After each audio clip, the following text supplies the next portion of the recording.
How you feeling? A little concussed. Yeah. A little concussed. After that fucking elbow? Yeah. Backstory. Roman likes to do spinning elbows on everybody. And I think anybody and everybody in the gym has been hit with a spinning elbow or an axe kick by Roman at some point. But we were working a little spinning back fist off the hook. So I was ready for the first one. Caught it, and then I was exiting the other way. And he didn't tell me about the second elbow he was going to throw and just sent one right down the middle. Right between the eyes. Matchup-wise, to me, Jon and Aspinall is like the fight to make, right? Like out of all the divisions. So the Hamzat Dricus fight has some good steam to it. Yeah. Topuria moving up to 155. Like, what are the fights to make? What if this is by design? Meaning, what if the UFC doesn't want the next Conor? You're saying the quiet part out loud, Eric. That's exactly what it is, dude. The only thing that matters is UFC and Dana White. From a business standpoint, they're in the best position they could possibly be in. Yep. The sport's as popular as it's ever been, but they have no stars. That's by design. Yeah.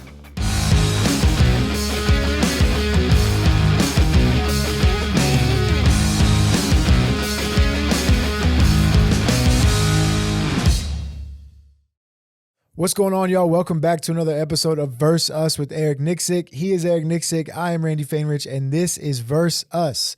Verse Us is presented by MyBookie.AG. At MyBookie, you bet, you win, they pay. Head to MyBookie.AG, use code VerseUsPod, that's VSUS Pod, to get a bonus on your first deposit up to $1,000.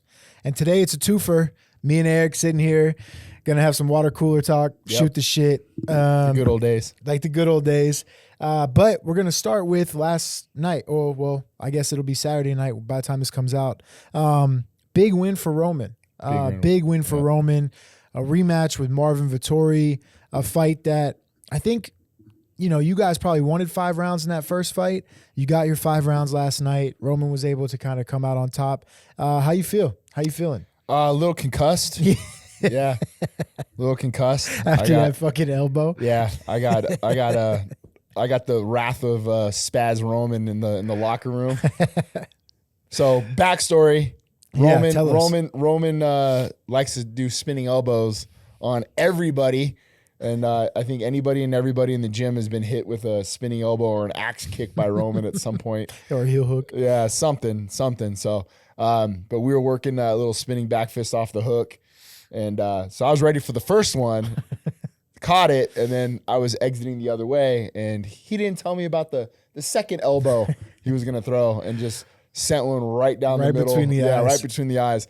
So I knew it was a good one when he hit me, and I was like, I got stung, and I looked, and I was like, Merab and all the guys in the corner were like, oh, dude, you all right? And I'm like, I don't know, am I?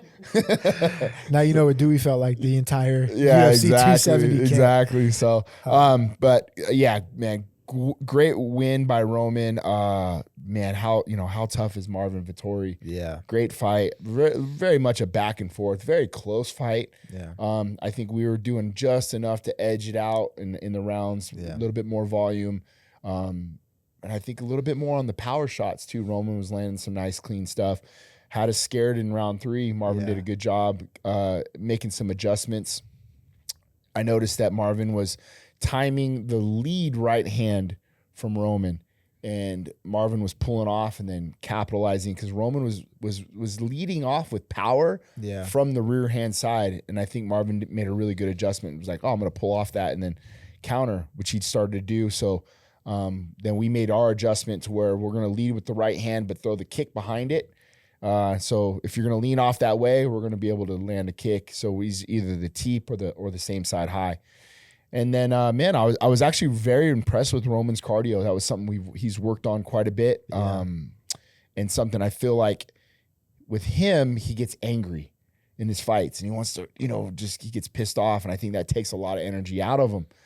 Hey, calm down, calm your nerves. Mm-hmm. We don't need all that. Work your volume. And even when he got rocked a little bit, he didn't get into that crazy ass Georgian mode. Calm down, and he was able to navigate through some adversity in that fight, which I was very happy with. And then rounds 4 and 5, he took over. Yeah. What was the game plan? Because I remember, we talked briefly before this about, you kind of wanted to bait Marvin into thinking that it was going to be the same fight as the first fight. Mm-hmm. So what was kind of the approach to this rematch for you guys?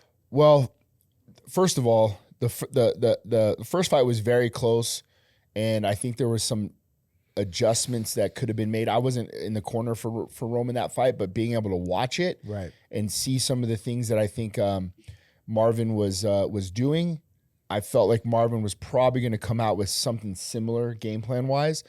But for us, there were some changes, I think, with the way that we were throwing our punches.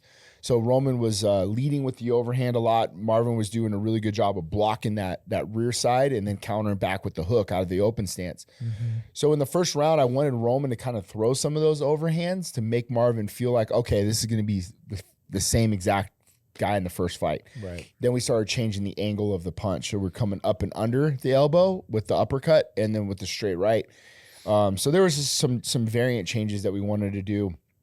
And then, dude, Roman's got great kicks. Yeah. He's got amazing kicks. And in his first fight in the UFC, he landed a beautiful same side head kick out of southpaw and knocked the guy out which was actually the kick that he threw, but it was the knee that landed.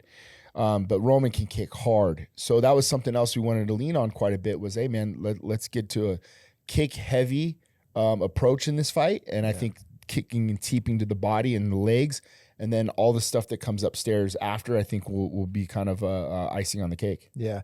Vettori trained at XC for a bit. Did they ever train together? Oh, I'm sure they did. Yeah. So Vettori, I wouldn't say like trained at XC. I'd say he sparred there. Oh, okay. So he trained with Dewey and Jason Manley, but he would come and spar on Tuesdays and Thursdays. Yeah. So it didn't like. And it's not me talking shit. I didn't really feel like Marvin was like a teammate or a part of the team, really. Like, and Dewey is, of course, you know, and Jason as well. But I felt like he kind of did his own thing and then came in and sparred at our gym. For like bodies and stuff. Yeah. So, and then like, I wouldn't say that, like, he would come in and like expected I get cage time. You know, and I'm like, well, bro, like if you're only coming here just to spar, we're not going to give our cage to you to spar our guys when we don't even use any of our coaching staff. Like, it just didn't really make sense. Right. So just felt like he kind of came in and used the bodies and stuff like that, which, you know, at 185 we have everybody there. You know, so I didn't really feel like it was like a teammate sort of thing. I just feel like it was kind of a convenience thing for him. Yeah, I knew he wasn't there long, but I knew he was there for a little bit, so I wanted to ask. Also, what was going through you guys' head when he forgot his fucking cup? I was like, that's Marvin for sure. I was giggling, bro. I was like, he like went to go knock, and he was like, "Oh shit, no cup." I look back and like I was looking at like Fabiano and Dean Thomas, and I was just like, "What, dude? No cup." I was just kind of giggling, like typical Marvin. That's hilarious. You know, pants on backwards or some shit. Yes, yeah, you know? just like that time in Phoenix. What do you make of like where do you think Marvin goes from here? Because from an outsider's perspective, it doesn't seem like he's evolved that much over his time in the UFC. Like he had he was very good. He still is very good. But he was at the top for a long time. And it just feels like he maybe hasn't evolved too much. What do you think he needs to do? Man, I really don't know. That's a tough question, to be honest. You know, I think he's at a really good gym, good team with American Top Team. Yeah. I know him and Johnny Eblin train a lot together, and I think the world of Johnny. I think Mike Brown's one of the best coaches in the world. So I just think just maybe more time with that group. Yeah. But also having a willingness to step outside your comfort zone and maybe try some new things and add some different adaptations to your game that I see like Johnny Eblin do. You know, when I met Johnny, he was primarily an orthodox fighter, more of a wrestler style. You know, the last time I got to see him, this dude's switching stances, doing a lot of good stuff out of southpaw, shake steps. It's kind of the evolution of what we're seeing in MMA. Right. That I think, like, you know, there are guys that I see in my own gym that I wish that were more receptive to growth and evolution. And I think that's, you know, on us as a coaching staff to be more willing to give them those tools. Yeah. But as the athlete, I feel like you have to be receptive to that. And we say this quite a bit. I think guys are so fixated on winning sparring rounds rather than trying new things and working on new things, especially outside of camp. I think that's important just to get that out of your head. Like, okay, I might lose all of these rounds for the next month and a half or 2 months if I'm working on something new and different, but that allows you to be able to add those things and to grow. Yeah. Yeah, it's interesting where he goes from here. I'm kind of interested to see what happens with him. I have a pretty funny Marvin Vettori story.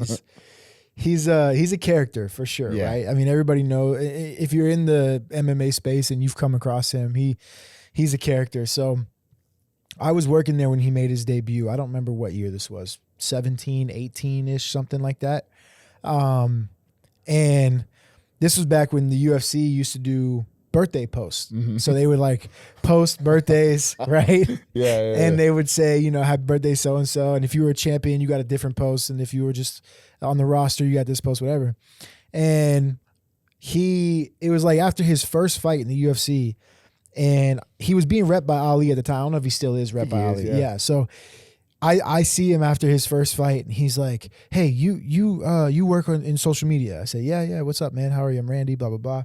He's like, "How come you guys don't ever give me a birthday post?" I was like, "What do you mean? How come we don't ever get?" He's like, "I look at all these birthday posts. I never see my birthday." I said, like, I didn't say it exactly this way, but I was like, "Bro, you just got here. Like, you just got here. You know, like." We'll get to you. There's at the time, 400 guys on the roster, guys and girls on the roster. Like sometimes it slips through the cracks, but okay, got you. We got you. Some time goes by. His birthday passes again. We don't post. And I think honestly, I think we just forgot. Yeah. Whatever. Who's we? Me and yeah, facts. Me and the two other people that were on the team. So I see him again. I don't like you. I was like, what? Why? What? He's like, my birthday. Again, I didn't get a birthday post. Where's my birthday post? I'm like, bro, I am sorry, blah, blah, blah, this and that. Little time goes by. Ali starts texting me, brother, Marvin, please. He needs a birthday post, brother. Please. I'm like, all right, man. So finally, after whatever time, he gets a birthday post on the Instagram, and he was like all happy. But if you know Marvin, I feel like it. he didn't even like it. But if you know Marvin, I feel like that's like a very Marvin Vettori story. Like that's the kind of guy he is. But he's fucking tough as shit. Yeah, tough as hell. Tough as hell. Can take a punch. Wars, bro. But yeah, I just always. Where do you think that he goes? story's so funny? Marvin, I don't know. I don't know who's there to fight. Maybe has he fought Brendan Allen? Well, that had some steam on it. Did it? Yeah, because they got into it at like PFL or something like that. They had gotten into it. So yeah, that's actually a good call out. He just lost. Right? Brendan just lost it. They've been booked a few times. Yeah, that's actually not a bad call out. So maybe him or personally, I'd love to see our boy Mansoor get in there with him. Oh, wow. I think that's a big jump for Mansoor, but like a good jump. Like I think that's a jump he can I like make. that. Yeah. They wouldn't do that yet. I think Mansoor still has some growing, you know, as far as like, I just know Mick. But yeah, Mansoor can fucking fight. Maybe I don't know. I think very highly of him. Me too. So like, I'm like, let's test him out, you know? Yeah. But don't you think that sometimes the UFC does a kind of I would say a bad job, but like sometimes, especially in the heavyweight division, they push guys so fast. Yeah, in those shallow divisions, definitely. Yeah, they push guys so damn fast. When they don't need to be. So yes, I agree. So yeah, maybe that's too big of a jump for Mansoor right now, but that's a guy I was thinking of, Brendan Allen, and then, I don't really know. Maybe Chris. Yeah. Chris maybe could be a fight Chris for Curtis. Yeah, that'd be a fun Curtis. fight. Really fun fight, actually. Yeah. That's not a bad one. Or like Kelvin. Chris maybe. is supposed to drop to welterweight. Yeah. Every time I see Chris, he's like, I'm moving down to 170. Yeah. Like, motherfucker, you look like you're getting bigger. Yeah. Like, are we moving down or are we moving up? I know. That's got to be a tough, that would have to be a super tough cut for Chris to make. What's up, guys? Thank you for watching the show. I appreciate all the comments, all the love, all the support. But if there's anything we can do better, if there's guests you want to see coming on, let us know. Put it in the comments. Tell us what we can do. Now, back to the show. So what about Roman? Where does Roman go? Like, I know he called out Adesanya or Whitaker. Yeah. You think that makes sense? I like those call outs. I do. I like those call outs. I think those all kind of do make sense. I actually, in my mind, I was thinking like Cannonier. you know. Or Fluffy. Ooh, Fluffy's a fucking nightmare. Yeah, Fluffy's a good call. Yeah. Too. Yeah. Fluffy's a nightmare, bro. Yeah. That guy's been looking amazing. Yeah. His motor is incredible. Incredible. Yeah. Incredible. Another fun fight because both, I mean, dude, Roman can grapple. Yeah. Like he can grapple. And I think that's a tricky fight for both guys, to be honest. That's actually not a bad call out. I feel like I'm almost positive that Roman and Fluffy were booked once. Feels like they probably were. Yeah, pull it up on Tapology. It'll tell you. I think they were actually booked. But I think that would be a great matchup. Yeah, I think they were booked. Cannonier's a good matchup too, though. I think that makes a lot of sense. Yeah, that makes a lot of sense. Let's see. That Fluffy fight would be a Fluffy, fun one. June 2024. That's right. Yeah, I remember they were booked right before Anthony Smith. Oh no, Anthony Smith was. Oh yeah, right before Anthony Smith. So he fought Anthony Smith. I think 4 weeks Fluffy later. got hurt. Yeah, if I remember correctly. Yeah. But yeah, Fluffy, Cannonier. I think where are the rankings make a lot of at? sense. You pull up the rankings, Vic? Yeah. I want to see these rankings. Yeah, because he has to be top 10, top 8. What is he? Yeah, because I think we were 12 going into this fight, weren't we? Yeah. And then Marvin, I believe, was 8. Yeah. I think.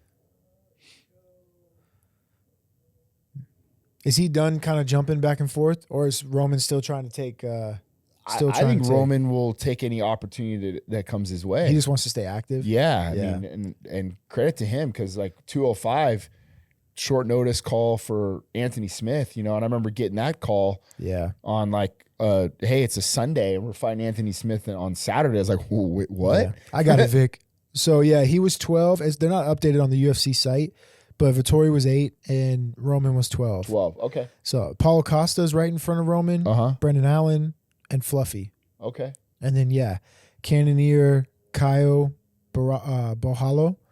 Caio, yeah. Yeah, I think so. Caio's in a good spot. I think the one that makes sense is Caio and Imanov. I think that matchup makes sense. Yeah. Unless one of them just leapfrogs. But, I mean, obviously. But who's Whitaker fight then?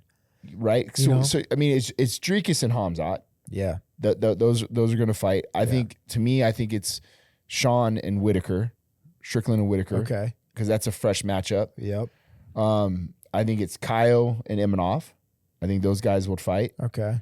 So kind of leaves Izzy Roman, Cannonier Roman, Fluffy Roman. Yep. You know.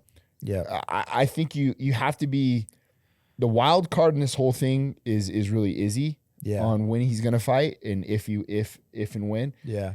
And what kind of style matchup you're gonna put. I don't think you put Izzy and Fluffy together. Yeah. I think you know the outcome to that. Yeah.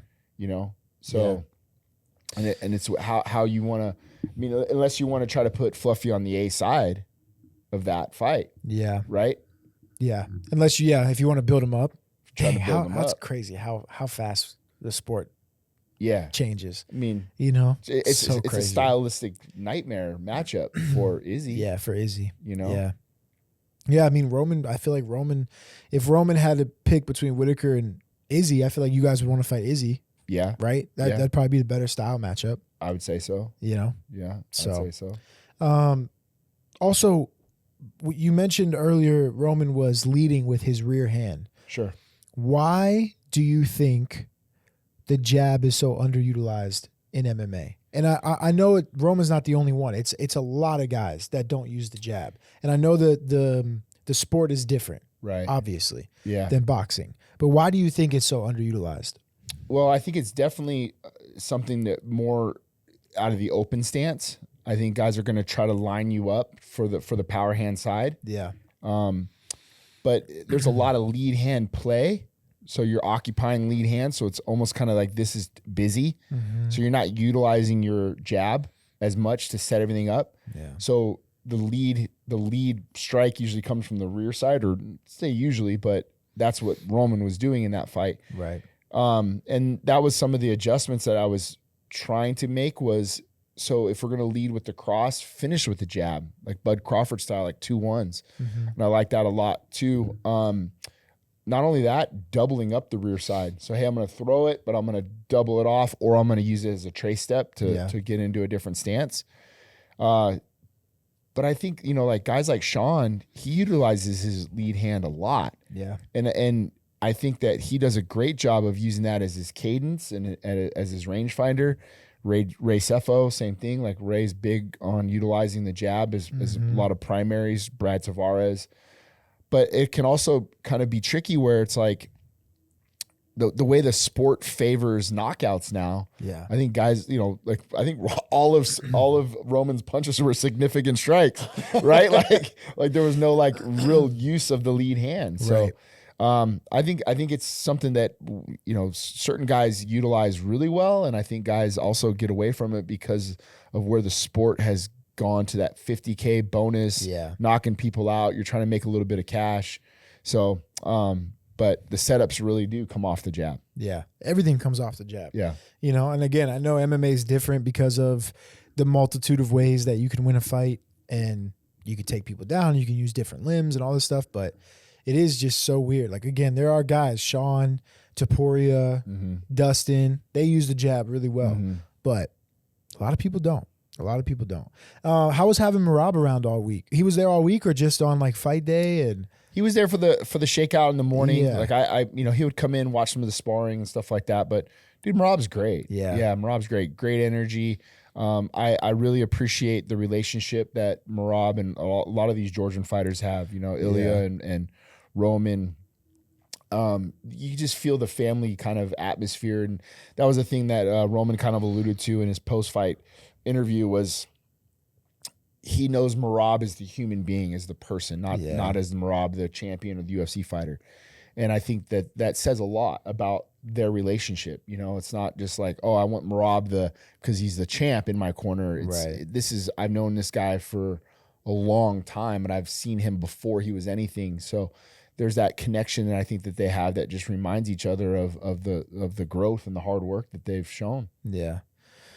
He wasn't in the corner, was he? Or Rob? was he? Yeah. Oh, yeah. He was in the corner. Yeah, he was sitting okay. I didn't know if he came to be in the No, corner. it was funny because like I would say stuff in English and then I would lean over to Merab and I'm like, hey, say that Translate in Georgian. it, yeah. I'd say it in Georgian so Marvin can't hear us calling for like teeps or same side head kicks or this or that. Yeah. So there was a couple times like having that is to me a great advantage. Absolutely. Yeah, absolutely. How's their dynamic? Like, are they like kind of like brothers in the sense of like they're fucking around with each other all day or cracking jokes? Like, what's that dynamic? Yeah, like? Merab is very dry, but he's also very funny. Yeah. He's a pretty funny dude.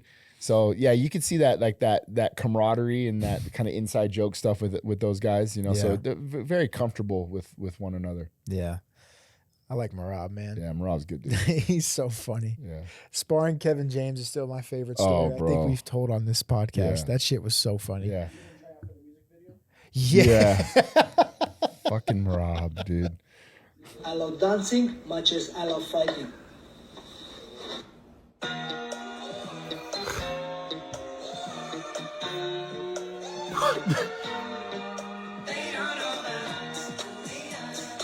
What the hell?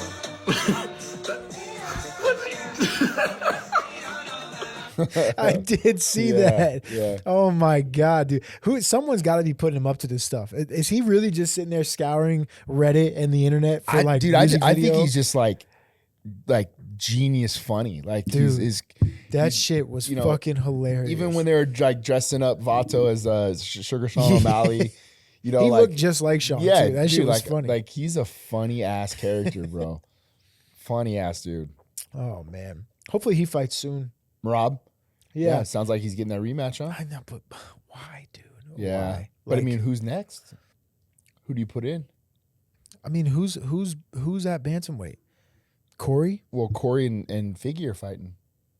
All right, but who cares? Put one of them in there. Put Figgy in there. People have gotten title shots for less. Patchy mix. Well, they got to sign Patchy first. I know, but but yeah, I mean, yeah, nobody, and that, we'll get into it later, but that's the UFC trying to get their star back up, right? And I just don't think it's gonna work. But yeah, well, why not build Merab then? I mean, are they? Because I think how they are, bro. Yeah. They have very specific criteria that I think that they want to build around. Analytics. I don't even think. Yeah, maybe. I mean, if it was, they would like Merab. Merab's social media numbers are crazy. Are they? They're really good. Yeah. But anyway, I think Merab is a fun style to watch. Definitely. To be honest with you, frustrating, but like, you know, he might not be getting the finishes. Yeah. But he's entertaining for 25 minutes. Exactly. You know, he's entertaining. You can't tell me you watched that Umar fight and you're not entertained. Oh, that was a fucking that fight was masterclass. Awesome. Yeah, it was so much fight. fun. Down Great 2 fight. rounds and then constantly shooting and then showboating and then fucking you know, all the stuff like not a care in the world. Not a care in the world. Yeah. He really, you could tell he didn't give a fuck. Yeah, dude. He's a fun guy to watch. Just there. All right, let's transition to UFC London, which is this weekend coming up. Yep. Leon Edwards, Sean Brady, Jan Blachowicz, Carlos Ulberg, and then to me, like just such a random ass fight, Gunnar Nelson and Kevin Holland. Like I feel like you haven't heard about Gunnar Nelson in like 5 years. Like he fights like once every 5, like every lunar eclipse. Every red moon. Yeah. There's fucking Gunnar Nelson. So let's just go kind of those top 3 fights. We can start with the red moon himself, Gunnar Nelson, and your boy Kevin Holland. Yeah. Interesting fight. Kevin Holland, and I'd love to get your thoughts because you're good. You're close with Kevin. Not much anymore. No. Yeah, I don't think Kevin likes me anymore. Oh, that sucks. Darn. I like Kevin, but yeah. He seems like he is one of those guys. We talked about it with Jeff Neal, kind of. Sure. Where it's like here, like when he wants to be there, right, he's one of the best in the world. Yeah. Like the dude could be so good, but sometimes it feels like he just doesn't care. Yeah. Like he just doesn't want to be there. You know. Yeah. What do you think? I don't know his training regiment well enough to comment. Does that make sense? Sure, of course. Like from what I see as an outsider, I feel like it's just kind of like maybe, you know, surrounding himself with just like pals, like friends. Yeah. You know what I mean? Like and where is his training evolving to, or what does it look like? I don't know. I couldn't answer those questions. Yeah. I will say that he's freaking uber talented all around. He's so talented. He's very good, bro. Like and even like when I hold pads for him, like really good out of both stances, his power in both hands. He can kick. He has a length and an anatomy to him that where he causes guys a lot of problems. Yeah. Especially at that weight. Yeah. He fights at 70. He's so long. Yeah. You know, he's so big. But I feel like that is the division that he just really has to make a commitment to. Yeah. Is 170. Yeah. I do. I just feel like he you know, he's kind of that tweener. And if he gets out of shape or out of camp, maybe it's the weight cut's difficult for him. Yeah. But that needs to be his weight class because I think he can really do a good job there. Yeah. And what about Gunnar? Like, I mean, obviously we haven't seen what anything. About him? We haven't like, seen anything about him for years. I mean, you know, what's he been doing? What's he been working on? I mean, obviously he's a grappler. He has a kind of a karate based style. To him. Weird. What are the odds on that? Random. Like it's good. That's a good question. Why don't we go to MyBookie.AG and see MyBookie.AG. Let's go. See what the odds are. Let's see. Because again, like, you know, the last couple times, you know, I was high on Kevin versus Rainier. And I, you know, I had egg on my face on that one because I just thought like Kevin can spark him. Yeah. You know? Well, that's what I mean. Like in a fight like that, it looked like he just. It looked like he just was showing up. Yeah. Like I don't know. And again, you know, to each their own. Like if they want, it doesn't look like there's any odds available right now on MyBookie. But let's see. It just seems like he was showing up to just be, you know, to just kind of be there. So his Achilles heel for whatever reason, and you know, Kevin has good submissions on his record. Yeah. You know, he's submitted guys with the Darce. Who else? Like I'm just trying to think. Like his Achilles heel feels like it's been like grappling heavy guys, but Kevin can grapple. Yeah. You know what I mean? Like he can. Yeah, he can. So, but Gunnar, this to me is classic striker versus grappler matchup. Yeah. All right, let's see. Gunnar is minus 140. Really? Kevin Holland plus 120. Do you? Yeah, minus 140 plus 110. So when's the last time Gunnar fought? Dude, it had to have been like, I'm about to 23, look it up right now. 20, like 20. I mean, I just don't. 2023. 2020. He And who did he beat fight? Brian Barberena. Brian- March 18th of 23. So he's been out 2 years. So what? And what- before that was no, because that fight before that was yeah. I just don't get March of 2022. I don't. And then before that, was it March 2019? That'd be hilarious. No, September 2019. Then he was out until March of 2022. Then one fight, March 2023. Now one fight again, March 2025. Is it injuries? Is it, you know what I mean? What is it? I don't He's know. losing valuable time, man. He's 36. He's no spring chicken. And he's talented, but so let me ask you this, bro. Like, why would the odds makers have him favored? Is it because of the gap in grappling for Kevin? I think it could be the gap in grappling. I think, as you know, too, there's a lot of recency bias when these lines come out. So I think that could be it as well. But what recency bias would make you say Gunnar Nelson should be Just favored? maybe Was Kevin's he looked so hasn't bad. fought in 2023. I think maybe And the he fact beat Kevin Brian Barberini. has looked bad. Barberena. Barberena, yeah. I think that could be it, you know. But has Kevin lost Kevin to looked Roman. that bad? Well, he lost to Michael Venom Page, lost to Roman, he lost to De Ritter. But yeah, I mean, I don't think so. But you know, he lost to Jack decision- Della. Yeah. split decision to Ponzinibbio. Jack. So yeah, just very, very odd. Very odd. It's like Kevin's record is so spotty though. It's weird because God, this guy's uber talented, man. And he's fought the who's who of guys. Bro, he made his UFC debut on short notice against Thiago Santos. I remember that. When Thiago was fucking people up. Fucking people up. Yeah. I don't know, man. I like Holland in that fight. Yeah. But I mean, like, okay, I'm just saying this as the odds value. Why not take Kevin Holland in that fight? I don't know. I just don't. There's not enough. Yeah, look, win 2, lose 2. Win 2, lose 2. So he's on it. He's due. He's due. He's for due. Yeah, He's due for 2 in a row. He's due. All right. All right, give me Kevin Holland. Crazy, crazy. All right, go back to that odds board real quick, Vic, if you don't mind. This fight, I don't understand the odds at all. Jan Blachowicz, Carlos Ulberg. Jan is almost a 2-1 underdog, which is crazy to me. Sure. I didn't get a chance to bet the Roman Marvin fight, but I did bet the co-main, Injo Kwani. He was a 2-1 underdog. I didn't understand why. Cheaty was? Yeah. Wow. Yeah. Shit. So I might be barking on another 2-1 underdog this weekend with Jan. What do you make of that fight? I know we briefly touched on it when Laura was on here, but that's a big step. I mean, again, we just talked about Mansoor and Marvin. Right. This feels like that. Carlos hasn't fought, I don't feel like Carlos has fought anyone, ranked that highly to jump up to the number 2 guy in the division. Yeah. Or 3 guy, whatever it was. I mean, his last fight was Volkan, who hasn't been that Volkan since 2019.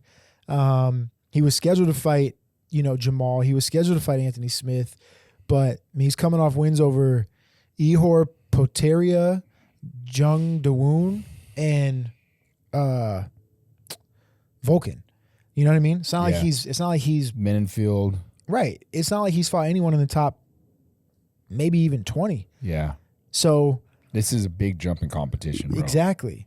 Big jump. And so I'm just a little confused at why he'd be almost a 3-1 favorite. I mean, looking at it, Volkan's the best guy on his resume right now. Like by far. Yeah. And no disrespect to any of these other guys, but Right. by far, Volkan fought for a title. I see your point in this whole situation. And again, you're talking recency bias, right? Yeah. So, and then Jan's last fight was Alex Pereira lost split decision, Right. in a fight that he was winning. Correct. And had he had a little bit more cardio in Salt Lake City, he wins that fight, Right. And possibly And the Ankalaev fight, he was winning that fight. Yeah. Until Ankalaev, took him down a couple times. Good point. They fought to a draw. Good point. So, Yeah. but again, time's not on his side. Right. He fought Alex when? May of last year. 23. So July 2 of years 23. ago. Yeah. So yeah. So he's been out for a minute, and he's like 40 Yeah. or 42. Yeah. So, So I think that might be, the changing of the guards that the odds makers are seeing is Ulberg, getting these finishes and looking good in his last few fights. Yeah. the only fight that I remember, Ulberg's only loss in the UFC is against Kennedy. In Zhuchue. Yeah, and then he was winning that fight. Yeah. He was Then he winning got that hit fight. with a then he got fucking missile. sent.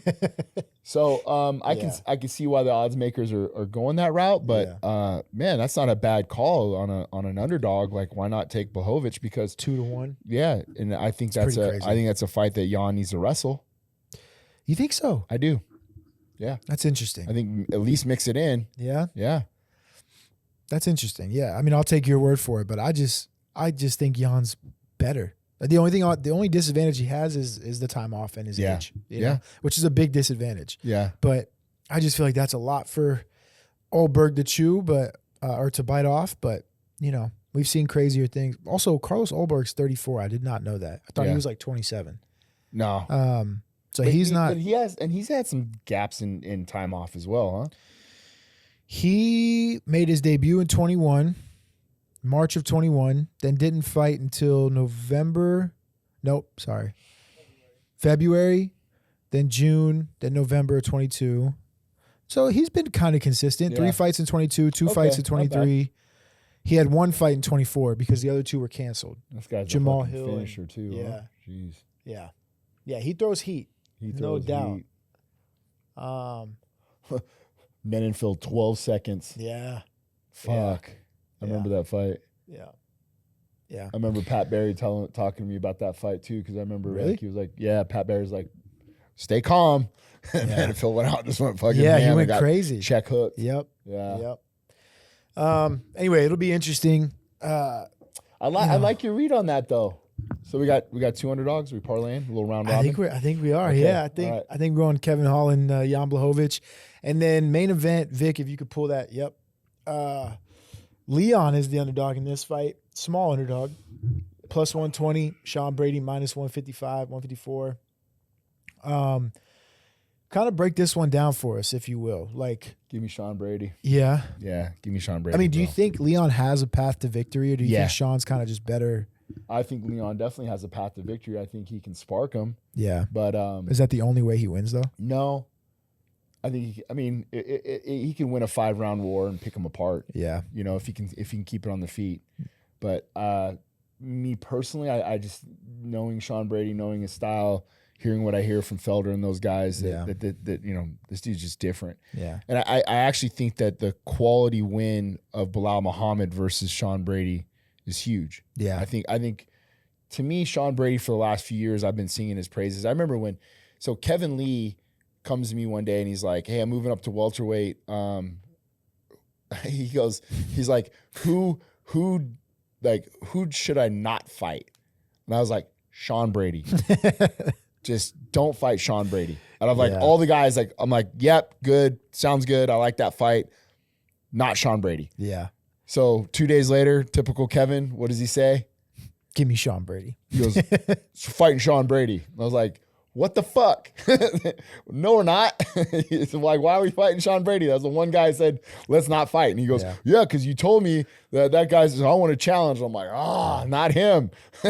So Sean ended up, I think, getting staph or getting, something. Hurt, something happened, right? Out, yeah. Credit to Kevin, though. He's always been like that, I feel like. Kevin's that dude wants to fight everybody. That's great.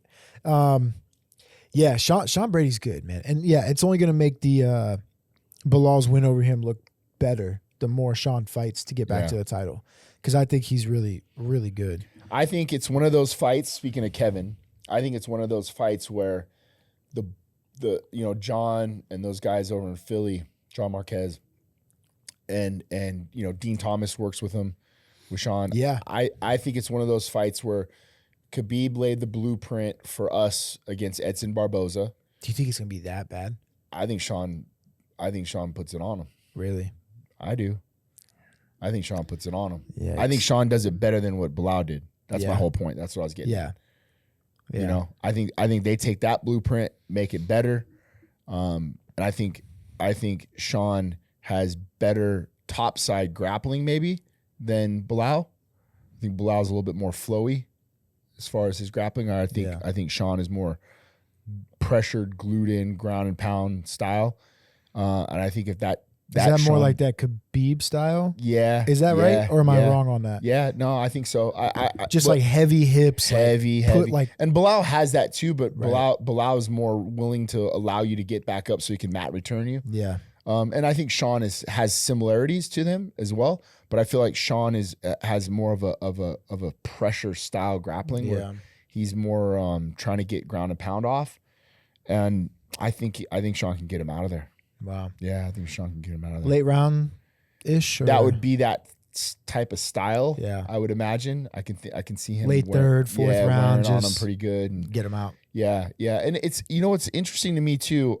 I didn't feel like Leon rose to the occasion fighting at home in Manchester when he fought Bilal. So I wonder if being in England, I don't know if that's a good thing for him at all. Yeah. But I mean, it didn't feel like he rose to the occasion in Salt Lake City either, because for 24 minutes and 35 seconds, he was getting dominated. And then he did. So, but I see what you mean. I would love to ask him or any other fighter that fought at home what the pros and cons are of that. Sure. Because it has to be, from an energy standpoint, amazing to just feel the crowd and like they're all behind you. But from a pressure standpoint and like a weight on your shoulder standpoint, I remember when it's got to be Gustafsson and Rumble. Oh, and I was like, I remember that. And I just I feel like Rumble's going to spark him just because of this is the first fight in, was it Sweden? Yeah. It was. Yeah, it was Sweden. I don't remember if it was the first one ever or whatever, but it was definitely his first fight. Yeah, in front of the crowd, main event, and it just felt like this particular fight had this upset in the making. Yeah, because of all that pressure. And, you're fighting close to home, proximity to home, and you're the guy, you're on the A side, and here comes Rumble Johnson. Guys, you know the deal. March Madness is here, my favorite time of the year. And if you're going to be betting, there's no better place than MyBookie.AG. You bet, you win, they pay. Head to MyBookie.AG and use the code VerseUsPod to get a 50% bonus match on your first deposit up to $1,000. Again, use the code VerseUsPod. Place your bets, win some cash. March Madness, who we got? Now let's get back to the show. But didn't hurt him too much. He got a title shot after that. Sure. After getting knocked out. Literally, the next fight was a title shot. But yeah, I think that's interesting. I want to see what Sean, if Sean can rise to the occasion. And then if he beats Leon, it's either what? It's either Usman or title, I would assume, for Sean Brady. Well, Shavkat's next, though. Yeah. No matter who wins between Bilal and Jack, in my opinion, right? Yeah. I mean, he's the guy. Yeah. So I feel like if Sean wins, it's not going to be Shavkat because Shavkat's going to fight for the title. Sure. So maybe it's the loser of Jack and Bilal. Yeah. Or Ian Gary. Yeah. Because Ian Gary put on a good fight. Yeah, he did. Against Shavkat. He did. On short notice. Also, what does Usman do? He's just chilling. He's just chilling right now. I guess he can. He's earned that, right? Yeah. But I don't know what he's doing, to be honest with you. Who does he fight? I don't know. That's a good question. What's his next move? I don't know. I haven't spoken to him in a long time either. So I saw him yesterday in the desk, but he was working. So I don't know. I'm trying to think from where would he even fit in? Who would make sense? Bilal and Jack are paired up. Yeah. Shavkat's waiting. Has to be the winner of this fight, or can't be Leon. They fought 3-4 times. So it has to be Brady or I don't know. I mean, Ian, right? does he get slid in? You can't really slide him into Joaquin Buckley.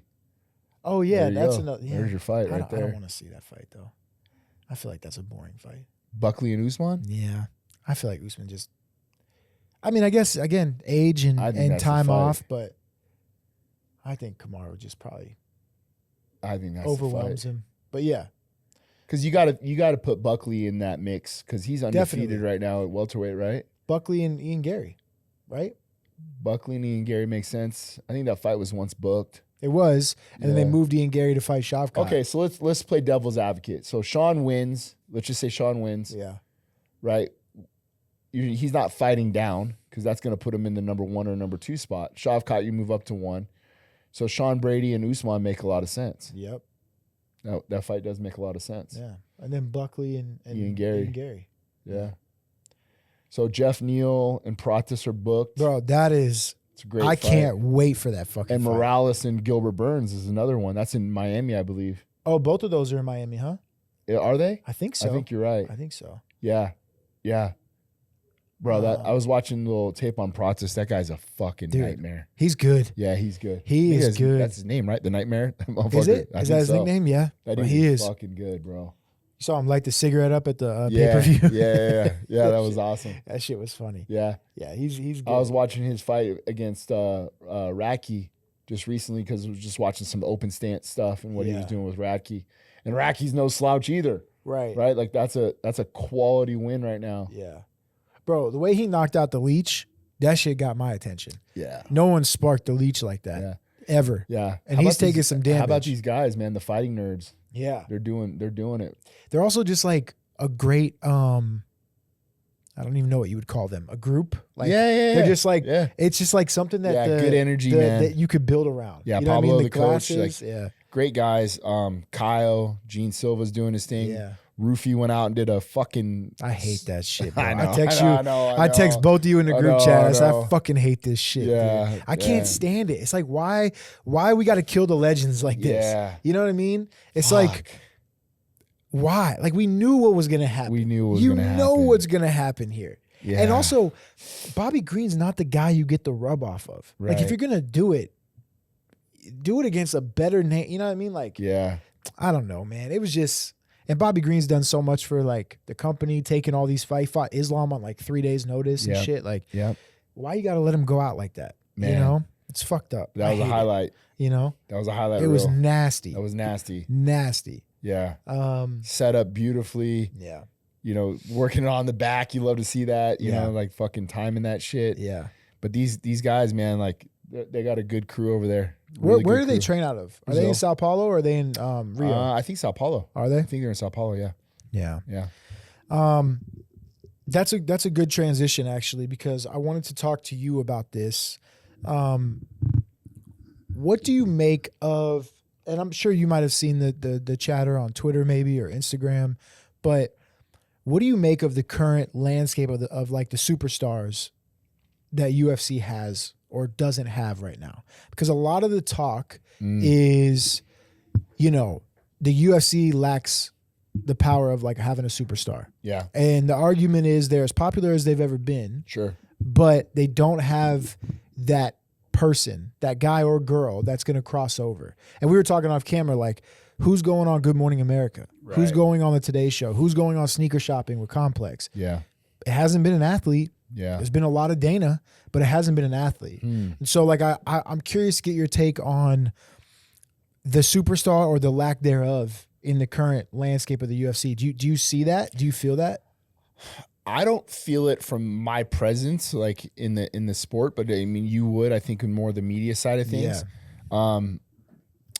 But like, who's that 5-tool player, right? Like that has everything, right? That can back it up in the cage, that can do it on the mic, that can sell, all those things. I really feel like they're missing the boat with Tom Aspinall. Yeah. I really do, man. Yeah. And then, like, I've grown to know Tom over the years, and just speaking with him, he's articulate. He has that, he's a heavyweight. Yeah. He has the skills. I think he's a guy that they really should get behind more. Yeah. And unfortunately, you can't if he's not fighting. Yeah. You can't, right? Like this guy's been in, like, his fights are less than a round. Yeah. Right? Like, he's not taking damage. I would assume just turn him around a little bit more. But I think from a marketing standpoint, a guy that can sell and talk and do all these things, that's a guy I feel like I would like to see them get behind a little bit more, personally. Yeah. You? Yeah. I mean, I think he's definitely one of them. Like, he obviously, you know, the main thing with Conor, and like, I you know, people need to remember, Conor wasn't just a talker. The dude backed it up. That's my point. He could fucking fight. Exactly. And that's my point. Yeah. And so, like, Aspinall, yes, I get it. Like, you know, maybe he's not as like witty or quick as Conor was on the mic, but he's like funny. Yeah. He has charisma. He can fight. He's a heavyweight. He's a heavyweight. People love big dudes. He has everything you need. And he's a unique heavyweight. Oh, shit. Yes. He's a unique. He moves like a heavyweight. middleweight. He moves. He has very good feet. He's quick. But like, okay, so like Alex has a mystique, Yes. but he doesn't speak English. That's a big thing. That's what I'm saying. You know who I was talking to about this? Actually, I remember now. Will Harris, Oh, Anatomy of a Will's- Fighter. Yeah. Me and him were talking, and because he was like, Alex is like the star. And I'm like, bro, I don't know. Like, I'd be interested to see what the pay-per-view numbers say with Alex fights, Yeah. because again, he has the mystique, the Right. aura. You feel his presence through the Sure. camera. Yeah. But does How he many have times the can you say trauma? Yeah, exactly. Right. It's like, and I don't think the numbers back it up, so much. Sure. And so that was the guy, Charles Oliveira had that. Didn't speak English, didn't necessarily need to, I feel like, because he was starting to cross over, but then he lost. But don't you think you need to, though? I do. To your point. But that's what took Khabib over the edge. Besides beating Conor, he got getting the rub from Conor, and that build up to that fight and beating Conor took him to a whole nother stratosphere. Nate, great on the mic. Great on the mic. Got the rub from Conor also, Right. actually. But yes, you have to be able to speak English. So I guess you okay, don't have to, but yes, speaking English helps. for sure. Chandler has like, right, but he doesn't sometimes back it up. Chandler has the charisma. He can do it on the mic. He's just not that great of a fighter. He's Yeah. exciting. He's exciting. He's exciting. It's but not you can that he's only not that great of a fighter. He makes bad decisions. Yes, you're right. I in the shouldn't say fight. he's not that great of a No, I fighter, get what but I yes. knew exactly what you're saying, but I'm just clarifying. Like, yeah, exactly. his Thank you. decision making sometimes can be. And you can only be so good on the mic and lose so many times before the you thing lose with Chandler, the to me, it audience. feels forced. Yeah, It feels like scripted and fake. yeah. You know what I mean? Like, has a WWE kind of, all right, Yeah. whatever. See you Yeah. at the top. You're Yeah. like, all right. Yeah. You know? Yeah. Maybe. Yeah, maybe. Yeah. But We'll okay, see so on our way to the top. so now like Gaethje, like he's just fucking must see TV, but does he have the charisma? No, that's the Yeah. thing. His fighting is anyone who's ever. Literally the other day I was watching fight with one of my friends, my longest friends, and the first fight he ever went to, I gave him tickets, was to Gaethje and Michael Johnson. Oh yeah, Which was fucking insane. war. And he doesn't watch fights at all. Yeah. And Gaethje was fighting. He's like, hey, you ordering the fights tonight? Like, I'll come over and watch the fights. I want to watch Gaethje, this and that. So Gaethje has that. Yeah. But he doesn't have the charisma, and he's not in front of the camera enough. When he's not fighting, you do not see him. Yeah. Like, and he just launched a YouTube channel, which is good. But like, that's another thing. These guys don't promote themselves outside of when they're in fight camp. Right. That's another thing. So yeah, I think Gaethje doesn't have right it. now, if you had to take a pick out of all let's just say the champions, your biggest star right now is Topuria. Would you agree? Like, your international superstar backs it up in the cage. Yeah. You know, He can talk too. he can He's talk good on the and mic. he can fucking back it up. Yeah. Yeah, Topuria, I think Tom is a good one. I'm trying to go through. Like, Bilal's hilarious, bro, but people just fucking hate him. Why? Like, he just Like, can't. I don't get it. I don't know. They think he's corny. They think his style's boring. Like, I don't. But he's hilarious. I think Bilal's But- great. But he just won't cross over. Islam, same thing. But again, you're Won't- talking like the language barrier. But he's kind of fucking low key funny. too. Islam's hilarious, Yeah, but he doesn't yeah, let yeah. it be shown. Yeah. Like, he doesn't let it be Yeah. shown. Pantoja, flyweight's just not really Not gonna. gonna do it. If you can't do it with DJ, you're not gonna do it with anybody, really. Scroll down Merab, big. hilarious, but doesn't cross over. I think Dricus is doing a pretty good job too. I think Dricus is kind of starting to get there, but Yeah. like, again, you don't really hear from him outside of when he's fighting. The motherfucker's Number funny. one, yeah, He's funny. he's great on the mic. All his he's been press doing a great job conferences- talking Frank Alive. yeah, big Ank energy. That Yeah. shit's funny. And Yeah, then, they dude, just John's not around enough. and John's not around enough. Exactly. And the women just don't have it. Like, Zhang Weili is probably massive in China, but outside of China, I And don't the know if featherweight she's- division's gone, right? They got rid of Yeah. that. I mean, they should. So bantamweight, and you got Pena. Yeah. I mean, Pena's funny, but like Kayla's not She really doesn't do it. likable though, right? Kayla, I just think people need to see her more, maybe. Yeah. But yeah, nobody in that division. You're missing that Ronda, Conor, Jon Jones, Yeah. Izzy. So who's your Max, biggest was a biggest big star? one. Max was a big one, but Max is now on the back end, even though he's only like 31, which is crazy. So who's your right now, in your opinion, who is your biggest star that's a champion, current champion? I don't think who is your flagship? probably Islam, Really? but Yeah. but I think Topuria is a great call. Like if Topuria keeps fighting and winning. Okay, like, but let's play devil's advocate, right? Yeah. Like that has all the 5-star tools, right? Let's just say. Can probably back it up. Topuria. Topuria, right? Yeah, probably Topuria, because he can strike. I mean, he could fight. He could talk. He could back it up. He's a good-looking guy, charismatic.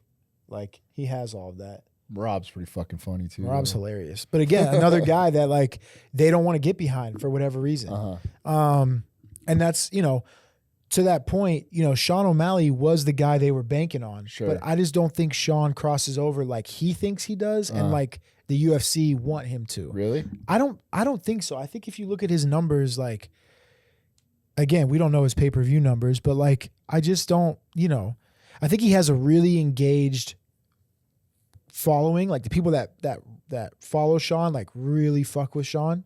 I just don't know if he crosses over so much. Let me ask you a question. Yeah. What if this is by design? Meaning, what if the UFC doesn't want the next Conor? You're saying the quiet part out loud, Eric. You're saying the quiet part out loud. It's exactly what it is, dude. That's exactly what it is. As I told you, and I've said this on the show like 100 times, the only thing that matters is UFC and Dana White. That's it. And when I mentioned Complex, Sneaker Shopping, Today, Good Morning America, ESPN, you don't see any athletes on there, but who do you see on there? Dana.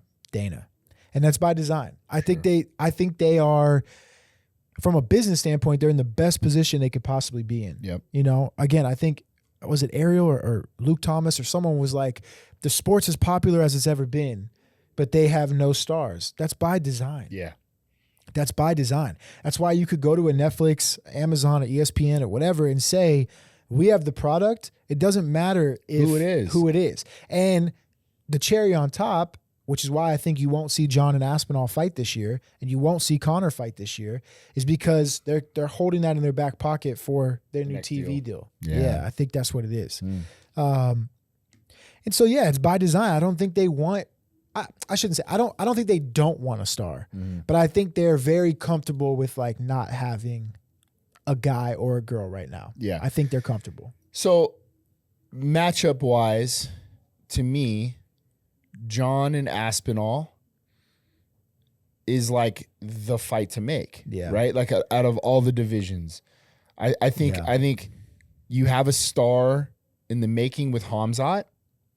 Right? Like he's a star. Yeah. He's a star. So the Hamzat Dricus fight has some good steam to it. Yeah. Topuria moving up to 155. Now you're talking about you said Islam and Topuria. Yeah. Right? As far as like your other two top stars. Yeah. Like what are the fights to make at the super fights? To me, it's Jon and Aspinall, right? Yeah, I mean, I think so. I really don't know. Like, I don't know. I feel like when I was there, and I'm gonna fucking sound like an old asshole, but You like, are, dude. like when I was there, and then in Back in my day, in those 2010s, like there was just so many great fights to make, and it feels like there's not that many great fights. Like, outside of maybe the top 5 in each division, like, and they've all already fought each other. Like, it just feels, I don't know. But feels soulless. this one to me is frustrating because this is the fight to make. Yeah. And why isn't it being made? Right? Like this is a no-brainer. Yeah. Either fucking fight or vacate. Yeah. And then let this division go and move. Yeah. When you have a guy in Aspinall who's in his prime waiting to fight. Yeah. Well, he could defend the interim title.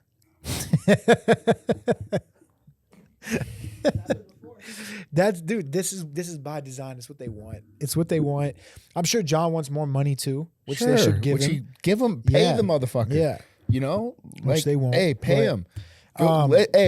Pay Francis. Yeah. Let's go. Yeah. That and Jon. You want it? Let's go. That's the fight. That is the fight. Of course, I like Tom, and you say he's a great guy, but I don't think Jon and Tom do any like real like needle mover numbers. Like they might do well, like the numbers on social will be great, and pay-per-view might be okay, but you put Jon and Francis together, that's doing Allegiant Stadium. You know, that's doing Cowboy Stadium. Your lips to God's ears, bud. Let's do it. It won't happen, but that's the fight. That's the fucking fight. So but anyway, do you think with like Saudi getting involved and, you know, maybe like, okay, let's say Netflix, do you think that that's a possibility?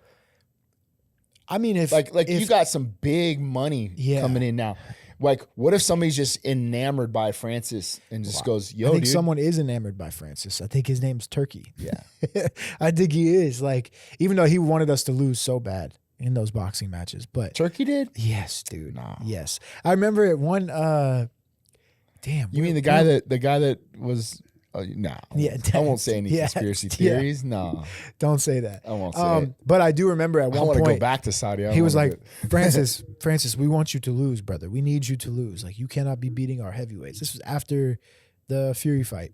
But, I mean, kind of was joking, but kind of was serious. Right. Anyway, I think, you know, money talks. Like, if they come to fucking UFC and PFL, and that PFL do it for breadcrumbs. They need all the help they can get right now. But if they come to both of those organizations and say, hey, here's, you know, whatever amount of money, he's the only one that can make the fight happen. Turkey, like, for sure, because he has all the money. And that'd be a hell of a way to kick off a Netflix deal. Oh, bro. You know?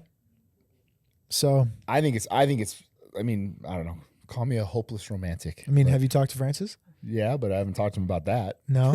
We just talk shit. Yeah. Why the iPhone's better than the Samsung.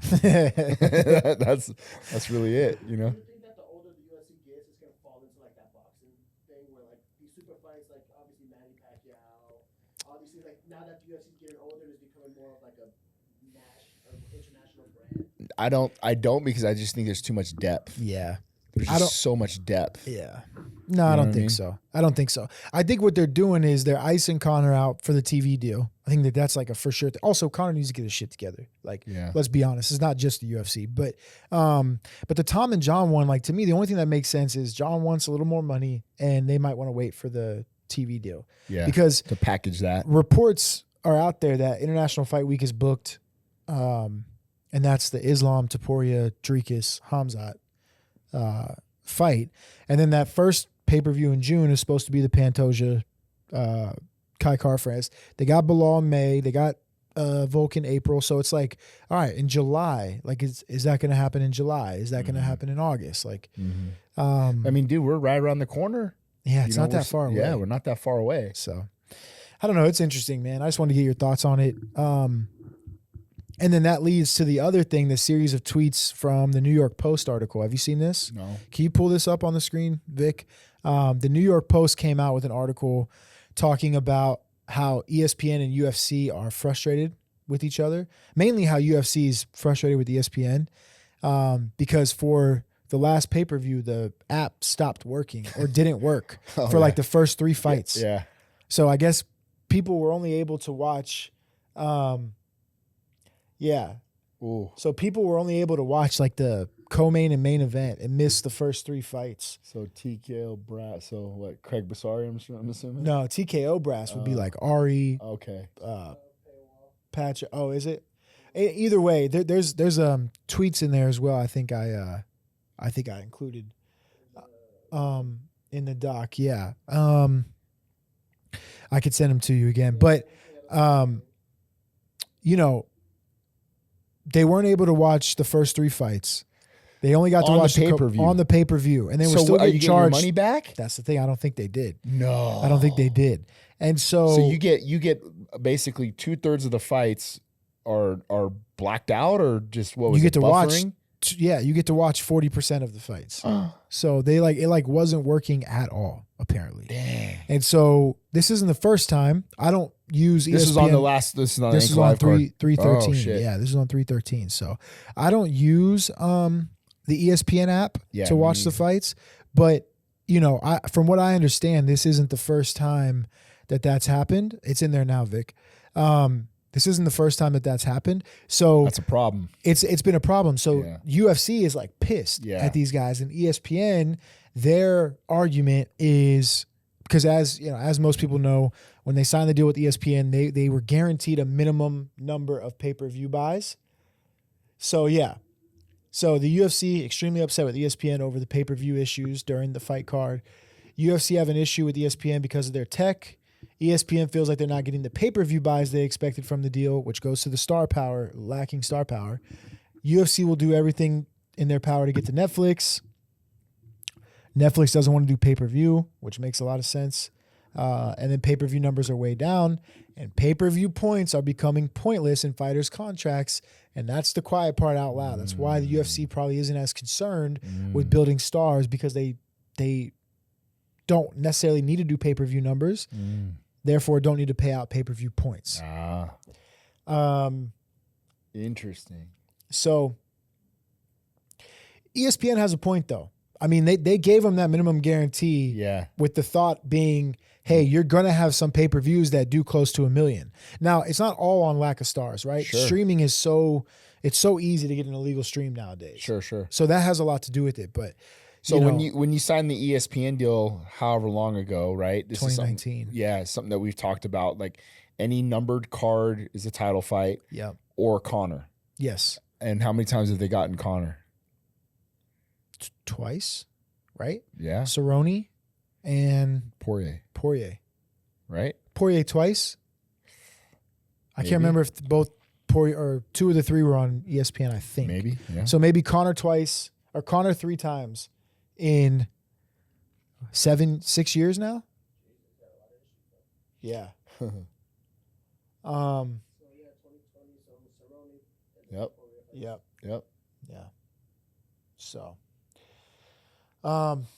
yeah, it'll be interesting. I'm really curious about their media rights deal, because Netflix makes a lot of sense, Amazon makes a lot of sense, but you have to diversify it. You have to split it up.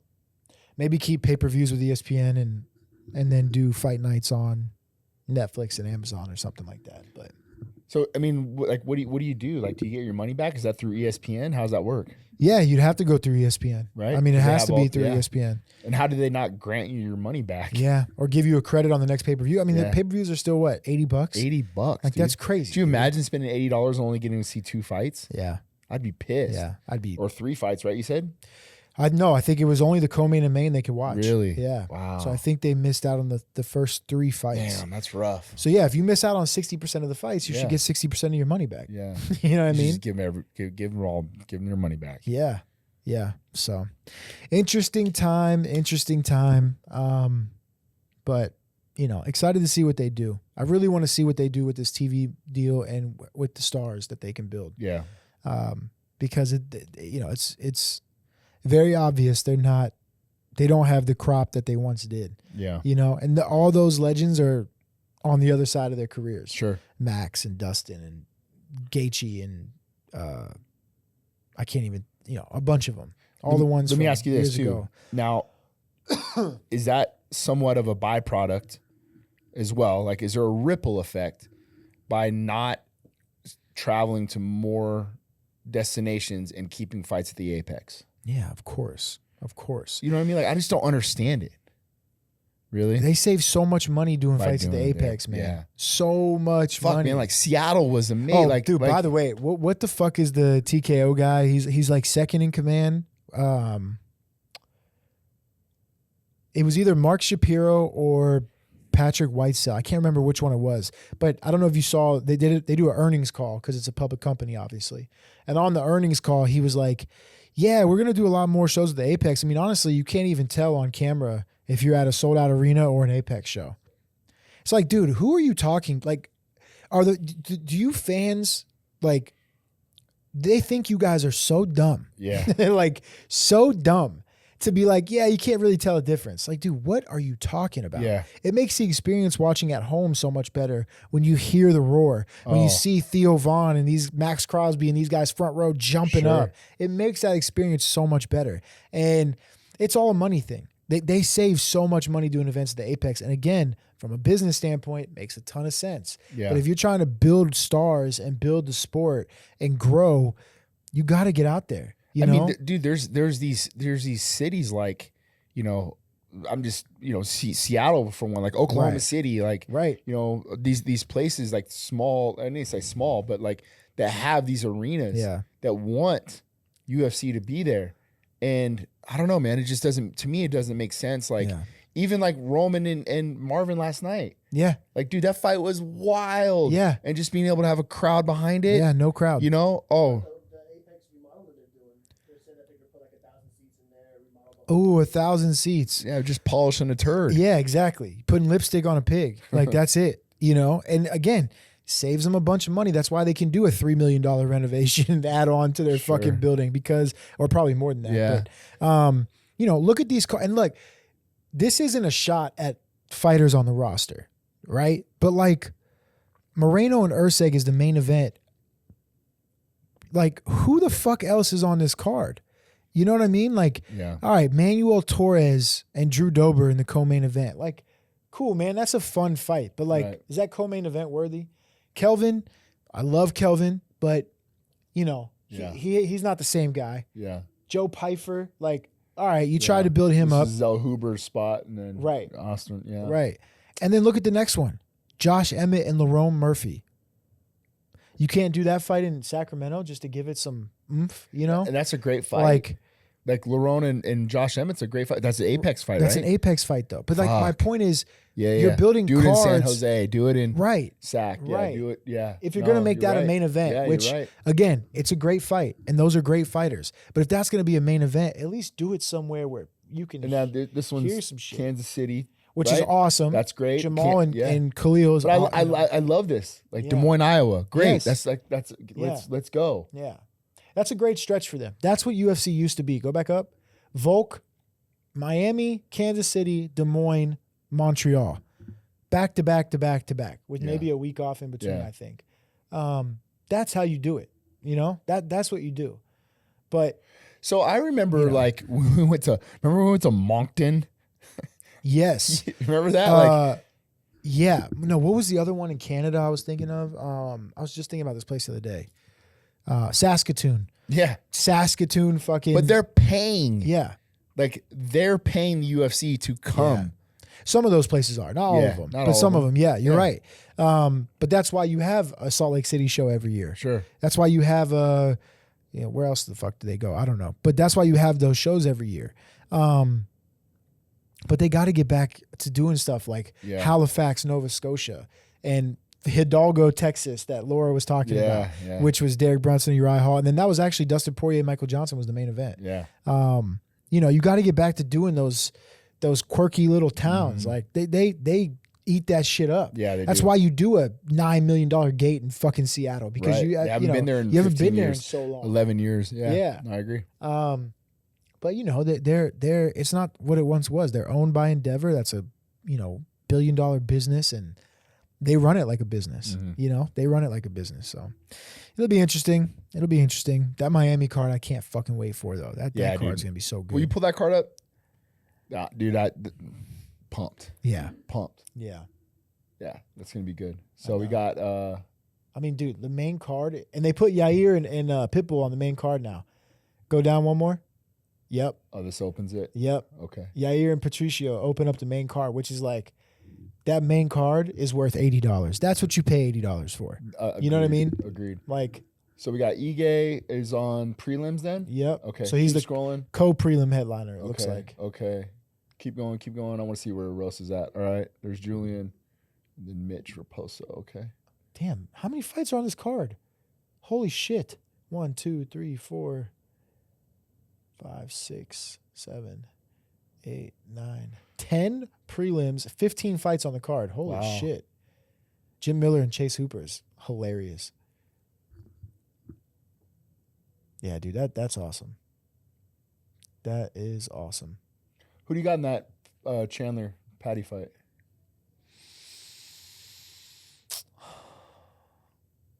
Patty gets hit a lot, dude. He does.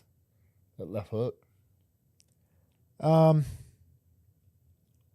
Good fight. Yeah. Real good fight. I kind of lean toward Chandler, but really? Yeah, I kind of do. Huh. Just because Patty gets hit a lot, dude. Patty favorite, yeah. I mean, a slight favorite. What's the odds on Volk? I want to see that one. Yeah, use Volk minus 155. No. Yeah, slight favorite. I think that's fair. I think He's so. been out. He's been out for a while, coming off two knockouts. Yeah, I like Volk in that fight. I like Volk in that fight too. I think Diego's really good, but I think Volk is. What's is he got Ige's line? I wanted to see what that was. Pratas. No, Just the main card. just the main card. Go to the UFC page. They might have Ige's line in there. Just go back.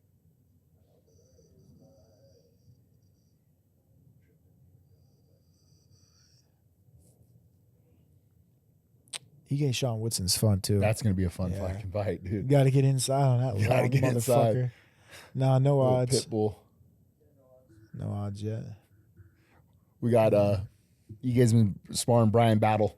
Oh, really? Yeah. fucking, That's fucking perfect, actually. Brian Battle. Is he at XC now? Yeah. He's, Oh, nice. He's doing 3 weeks with us, and then he goes back home for like 1 week. Where's he at? North Carolina, I believe. Oh, okay. Yeah. Great Cool. guy, man. He's Yeah. a lot of fun to have out. Yeah, he's got a little WWE to him. He Hell knows yeah. how to like use the mic in the cage a and little stuff. bit of a heel. Yeah, Yeah, no, yeah, he's awesome, I like bro. that. He's I like good. that. He's super skilled. I was watching him and Chris Curtis spar last week, and it was like one of those where like, oh, you seen these? What round you guys sparring? Okay, I'm gonna make sure go Yeah. over and watch that one. Yeah. Those two just rock 'em, sock 'em robots. That's awesome. Yeah. He's fun. He's fun to watch. He's done really well off the Ultimate Yeah. Fighter too. I don't Yeah. think he's lost, right? Or has he? I think he has got one loss. Does he have one? I think so. Okay. Anyway, interesting time in the MMA space. Interesting time. But I think we could wrap it there, yeah? Yeah. I don't have anything else. Good. Yeah. What do you got coming up? Going to Anything? Cabo tomorrow. Yeah, no. I'm out. That's fucking awesome. Family vacation. Deuces. Yeah. What's your what do you have? You just have Miami coming up, or are you in like Montreal, or are you fucking Des Moines? Yeah, I'm everywhere. So PFL season starts April. So Jeremy Kennedy will fight Movlid April 3rd. I come home. Where's that? That's in Orlando. So the first round is Orlando. Okay. So Kennedy, come home. Brad Tavares. And then that's April 5th. And then I think Miami. Yep. Home. Then I think Sadabu in Orlando. Home. And then it's like that whole Back and forth. to Orlando sort of thing. Yeah. So Are you back going to and be in forth. Montreal? I don't know if I have anybody on Montreal right now. Yeah, but I love Montreal, man. Dude, I've never been. I want to go so Yeah. bad. We have a wedding the next week in Florida. Yeah. But I'm like, man, should we just go to Montreal and like hang out for a little bit, then Yeah. come back, then go to Florida? Yeah. Because I want to go. I've never been. I've been all over Montreal was Canada, cool. but never Montreal. So. Yeah, it's beautiful, beautiful city. Yeah. I was there for Campman, Johnny Hendricks. And that was Oh, when that's a throwback. GSP came back and Yeah. fought Shields Condit. or Condit. Condit. Yeah. Yeah. Yeah, that's awesome. You see Bilal say he's gonna put the Canelo hands on Jack Della. Why? He said I'm not gonna wrestle at all. I'm gonna put the Canelo hands on him. Let's go. That's what he said. Let's go. Don't believe you, Bilal. Wow, Don't shoot. believe you. First thing. Shoot. Okay, cool. We good? Yeah, good. Awesome. Well, that does it for another episode of Verse Us with Eric Nicksick. Please make sure you like and subscribe on YouTube. Leave a comment. Let us know who you want to see on the show or any questions you have for the show. Also, make sure you download the podcast. If you listen on audio, anywhere you get your podcasts, Spotify, Apple Podcasts, Google Play, all of them. And make sure you follow the show on social media at VSUS Pod on all platforms. For Eric, I'm Randy. We'll see you guys next time.